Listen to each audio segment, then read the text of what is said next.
Gandhinagar sector 24 પાસે અકસ્માતની ઘટના સામે આવી છે। સ્કૂલ બસે કારને જોરદાર ટક્કર મારતા અકસ્માત સર્જાયો। નાટકીય રીતે મોટી ગ્રીન નેટ ઢાંકીને અકસ્માત છુપાવવાનો પ્રયાસ પણ કરાયો। સ્કૂલ બસે અકસ્માત સર્જતા લોકો માટે ચર્ચાનો વિષય સર્જ્યો છે। આ ઘટના સામે આવી રહી છે ગાંધીનગરથી કે જ્યાં સેક્ટર 24 પાસે અકસ્માત થયો છે। સ્કૂલ બસે કારને જોરદાર ટક્કર મારતા અકસ્માત સર્જાયો હતો। નાટકીય રીતે મોટી ગ્રીન નેટ ઢાંકીને અકસ્માત છુપાવવાનો પ્રયત્ન કરવામાં આવ્યો। સ્કૂલ બસે અકસ્માત સર્જતા લોકો માટે હવે ચર્ચાનો વિષય બન્યો છે।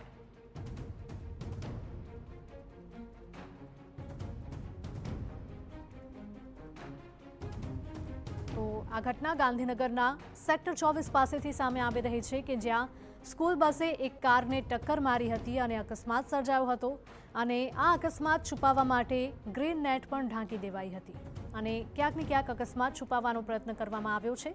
સ્કૂલ બસે અકસ્માત સર્જતા લોકો માટે ચર્ચાનો વિષય બન્યો છે।